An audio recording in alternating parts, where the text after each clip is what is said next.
Yeah, okay, time to live free. Plenty goals I'm achieving. Some real life topics and talking financial freedom. Mindset, soul and love, everything in between. This is Freedom Podcast. Tune in, live free. Hey, got my mindset right and I got the drive. Planning one day, no more job, no more 9 to 5. Love, money, mind. Love, money, mind. This is freedom. Tune in, cause it's going down. Woo!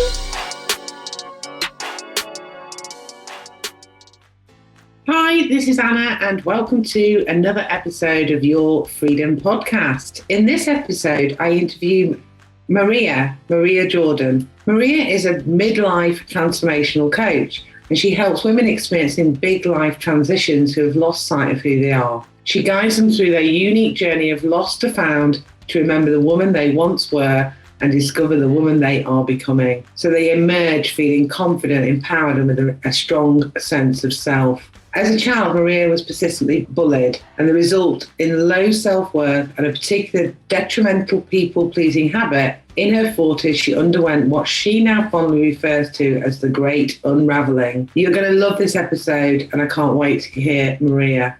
So, hi, Maria. It's great to have you on the show. Hi, Anna. Yeah, good to be here. So I know you are known as the wise woman coach, and you kind of help women who have lost their way a little bit. I'm going to kind of just open it up and just ask you, how did you kind of get to the point of doing all this really cool stuff with other women? Kind of what's your story to this point? Funnily enough, it was never part of my career plan. So as often happens with people, it was my own experience. When I got to my 40s, my life kind of quite spectacularly fell apart. And it was at that point that I realised I no longer knew who I was. I'd kind of lost my identity. It's something that since, when I went through it at the time, I thought I was the only person going through that experience. And it was only when I came through the other side and decided that I wanted to be a coach and help other women through that I began to realise how many women it affects. So that was the sort of starting point of it all. As I say, it happened to me in my 40s, but I guess it was only at that point when I got to the realisation that I'd lost my identity. I went through that whole, oh my God, how could I have let this happen? You know, all that sort of shame stuff. Which, you know, I know is very common. But if I trace it back, I can see exactly where it began and how it all unfolded, really. I think it's easy looking back, isn't it? Like when you're out of something, it's sort of, when you're in it, you don't notice it. But when you then have that awareness and then you look back, you can actually see then the signs that ourselves missed at the time. It's interesting, isn't it? And I think you're right. I think a lot of women, you know, commit to their family without sounding cheesy about being on the rat race, but you're in a job, aren't you? And you might be, or you may give up your career. There's lots of different scenarios, but you kind of, as women, we give to everybody else and neglect ourselves quite a lot. Because I often talk about my 3 pillars on the podcast, which is freedom in love, which is actually around self-care and self-love, and the love that we give out to other people, but it's mainly around ourselves. Freedom in money, which is financial freedom, and then freedom in mindset, because those are the 3 things that have helped me get sort of equilibrium in my life. Because when I wasn't looking after myself, the seesaw balance was wrong, you know. When I was struggling financially, there was a lot of stress and pressure. And then mindset is just, mindset, the word mindset doesn't even do it justice, I don't think. It's like incorporates everything, really. And it's not about being positive all of the time. It's just being able to handle the things that life throws at us and being able to kind of turn things on its head, really, I suppose.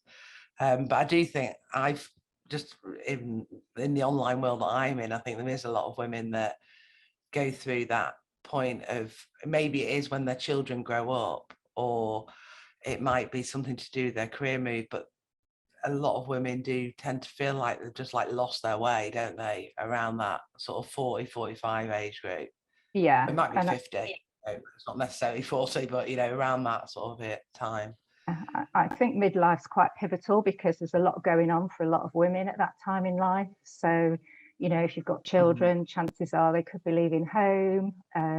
It's when we begin to kind of really look at things and question where we are in life. And, if relationships aren't working, if you've got parents, they could be elderly, and then you're taking on the job of, maybe needing to be a carer for them. Menopause, let's throw that in the mix. There's a lot going on, and for a lot of women there's a lot to contend with at midlife that I think really begins to stir things up, and it can be that point at which we go, oh, hang on a minute, this isn't quite how I anticipated my life being at this point. Exactly. So for people who could be listening to this, who might be thinking, oh my God, that's me, I'm like stuck, I feel lost, what would you, as regards to like, obviously we'll talk about the services that you offer in a short while, but what would you say would be a good tip as like a first step to kind of seek help, or like, because I think sometimes you could be feeling lost, but you're just in this cycle and you can't get out of it. You don't know what to do you're stuck, aren't you, really? Is there anything that you want to share as sort of like a kind of some help or tip? I think it's really important, as you said earlier, about sharing our stories, because when women are going through this, there is this sense of isolation and this sense of it's only me, because nobody talks about these things. But when we can share our stories and women can go, oh my God, that is me. I come across this all the time where women go, oh, yeah, that's how I feel. Then it gives them permission. It validates what they're going through. And I think that awareness, from there, you can begin to look at, okay, so what isn't working in my life? And really begin to explore those questions.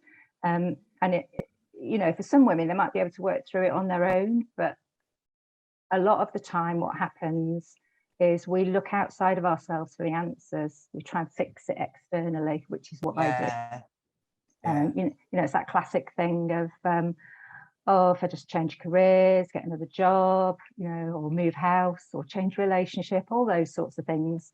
I did all of them. And we think that's going to fix it, and maybe things feel better for a little while, but it's always only a temporary sticking plaster. So my biggest tip would be, if you're looking for the answers outside of yourself, you're looking in all the wrong places. Because the only way you're going to find you again is doing the inner work and looking within, and often that really does involve seeking some support, some help around that, because we're very good at not able to look at our own stuff. Exactly. I think it is quite difficult to kind of focus on you, and also be open and honest about the things that might like your habits or your behaviors, or just maybe looking at we either talk down to ourselves, don't we, or we're in denial about things. You know what I mean? And that is why I put this podcast together, because when I was going through a really difficult time, I got through that time, but when I got through out the other side, it then made me want to help other people. And it wasn't necessarily just about like domestic abuse and domestic violence. It was that I felt like there's a synergy with anything that you go through, that by sharing these stories, actually, like you said, when you're going through it, you feel like you're the only one, but actually there's loads of people go through loads of different things, and I've realized it by interviewing lots of different people on this podcast. It's actually been quite healing for me, because I think there's a journey of healing as well, that social media doesn't help these days, does it? Because we're looking at all these families in matching pajama sets and all these perfect lives, or fake book as I call it, and we're all trying to sort of live to this perfect life which doesn't actually exist.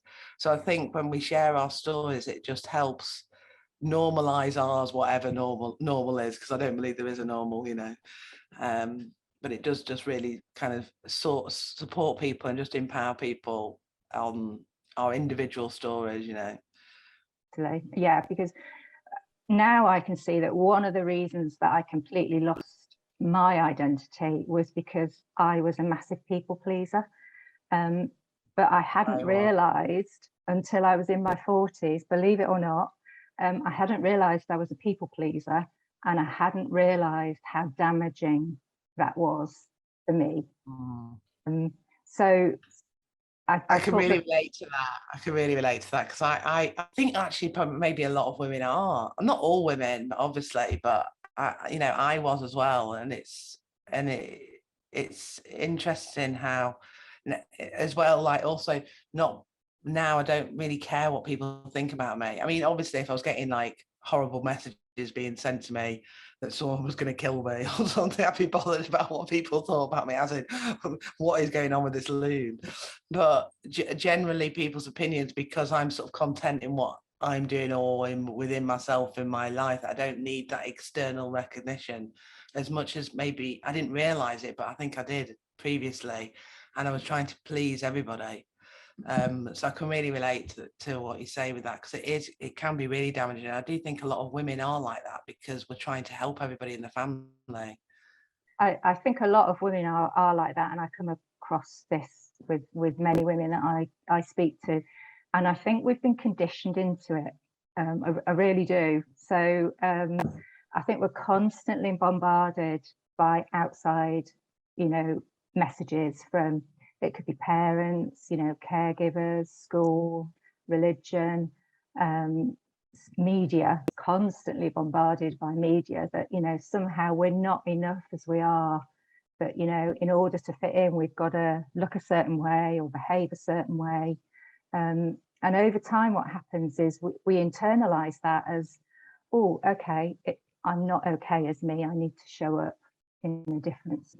Going back to my childhood and how my people pleasing started, quite a normal childhood. There was nothing untoward about it. But one of the significant things for me was my parents were quite strict. And so I was very rewarded when I was a good girl. And so I had that really conditioned into me that, it was important to be a good girl. It was important to put other people first. And then when I got to school, I began to get bullied, which started in junior school. But when I got to my senior school, it really got bad. And I was bullied really persistently for 5 years at senior school, to the point where I was completely ostracized by my class. They weren't allowed to speak to me. I had no friends. And all of this I internalized as, it must be me. If all of these people are kind of not liking me for some reason, and I have no idea why, there must be something wrong with me. So I internalized that. And what I did very unconsciously was I took that into my adult life. So as an adult, I was so desperate to be liked. I was so desperate to fit in that I would be whoever you needed me to be in order for you to like me. And so that people-pleasing behaviour really, really took off, to the point where, I didn't express my opinions. And it could be really silly things like, if I went out with friends and they would say, oh, what film should we go and see? I'd be like, oh, I don't mind, you choose. It sounds really innocuous, but over time, what happens is the more that you people please, and you might relate to this, the more you lose yourself, because you get further and further away from who you are and what you believe and what your values are, because you're constantly trying to be somebody else. Exactly. So yeah, I really relate to that. I can really relate to that. And I think, like you say, a lot of women can. And it's interesting how things stem from, I've read a lot about, like the first 7 years of your life, about things that can stay with you. It may just be like behaviors that aren't particularly damaging, it just might be like more sort of habit type things, but there can be some things that, because that's why I was really kind of concerned about my boys, with the sort of drama that we went through.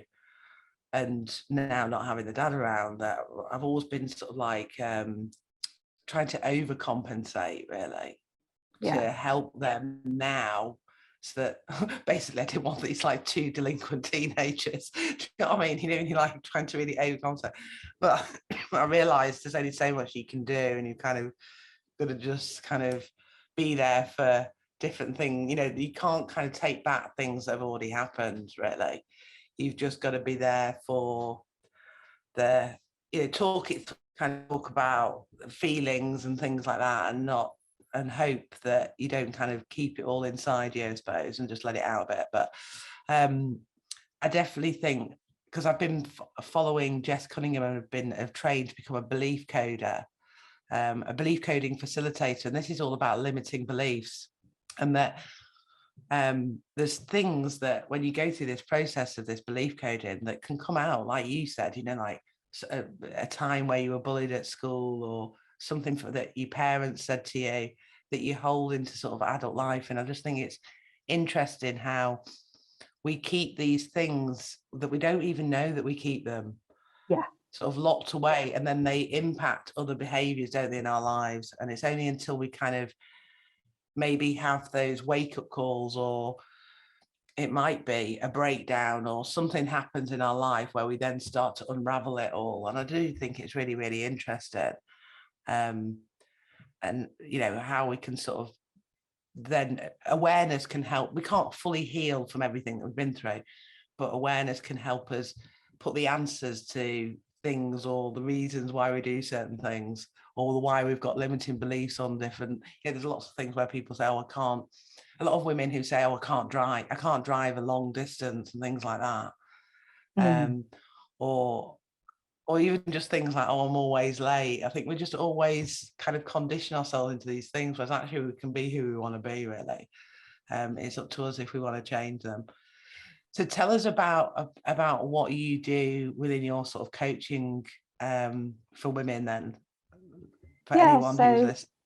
So I work one-to-one with women. As I say, it's essentially women who've found themselves in that process of just having lost their identity.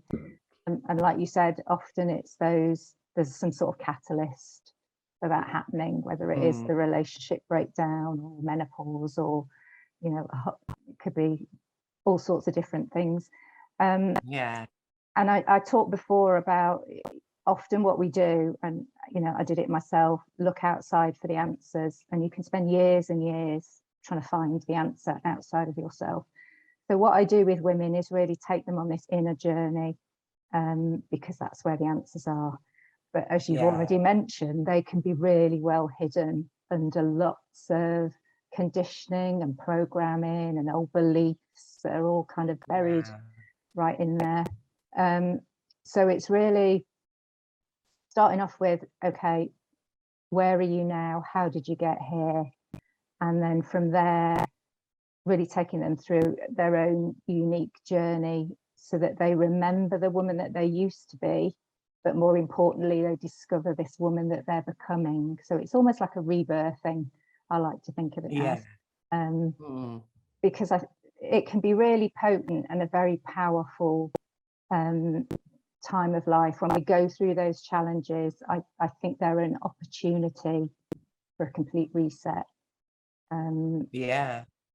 So I work with women one-to-one, and it's a sort of 4-month program that we go through, which is called Coming Home to You. And essentially it's all about, essentially it's all about getting back to you, to the real you. Yeah. It is funny. It's like when I went through like my stuff and I was kind of coming out the other side, I bought an old record player, and I started playing music that I was playing when I was like 19 and 20.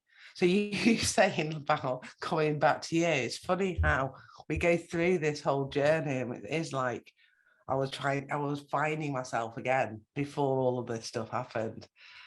So it sounds absolutely awesome what you're doing, and yeah, congratulate you for helping all of these women, because I think it sounds like all the work that you're doing is absolutely amazing, and you know, probably having a real impact in lots of women's lives. And so I think that's all going to be good, you know.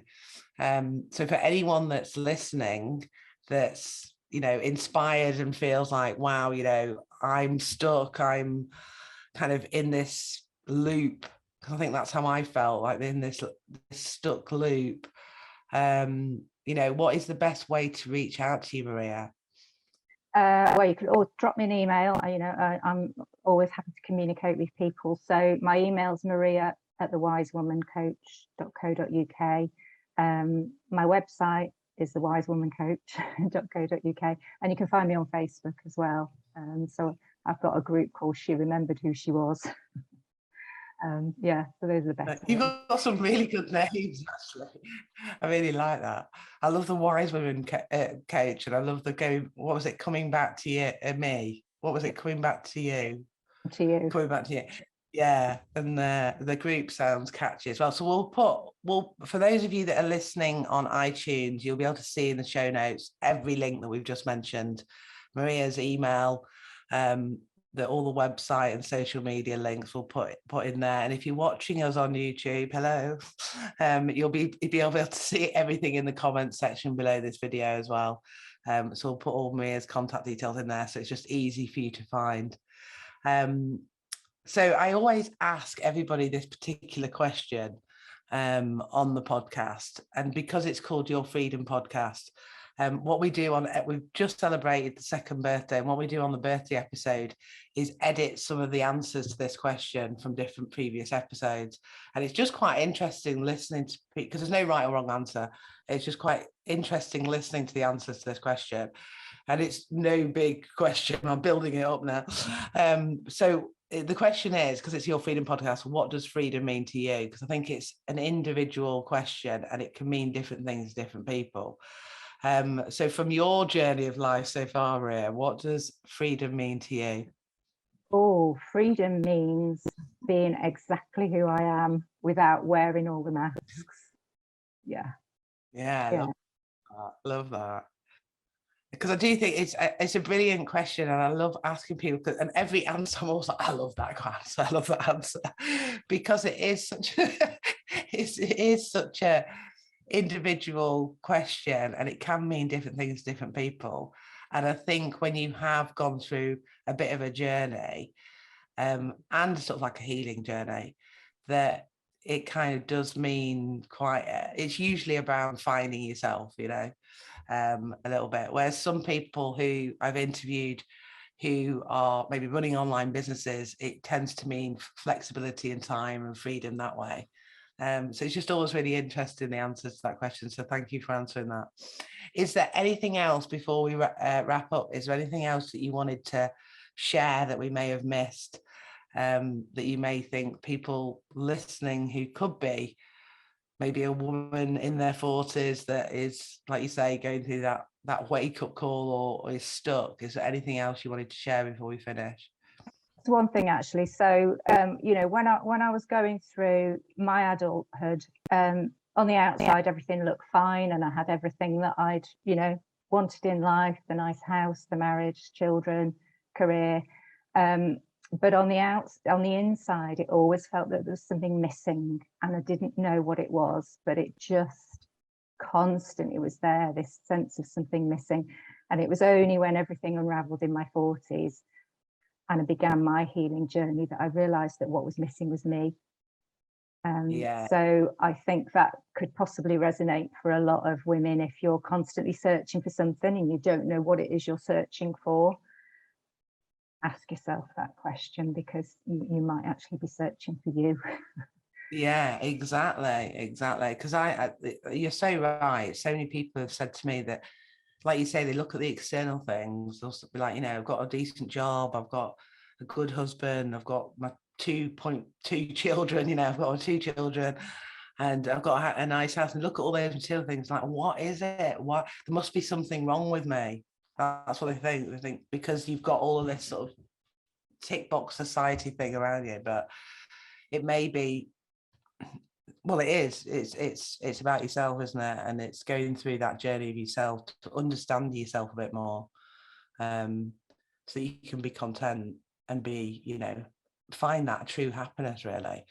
There's a quote, and I don't know who said it, but I remember when I was going through my stuff, and now I'm going to forget the quote on, and now I'm on the spot, but it was something along the lines of, happiness is what you think, what you say, and what you do are all in harmony. And I really liked that, because at the time I was, we've all done it, where even if we've just had a business idea, but we've not implemented it, you know what I mean? We've had an idea, we've kind of maybe told someone about it, and then we've done nothing about it. But when you've got deeper stuff going on, there's a lot in your head, isn't there? A lot in your head, and you're stuck and you're not doing anything about it to make the changes to change your status quo, really. So that quote really had a big impact on me, because it's true. Happiness is more than the, like you say, the material things or the external things around you. Totally. It's about being at peace with who you are, loving yourself. Yeah, exactly. Yeah. Brilliant. Well, it's great to have you on the show. And for those of you listening that feel inspired or thinking, wow, I think Maria could really help me, do reach out. All her contact details will be below or in the show notes, and you can contact her directly.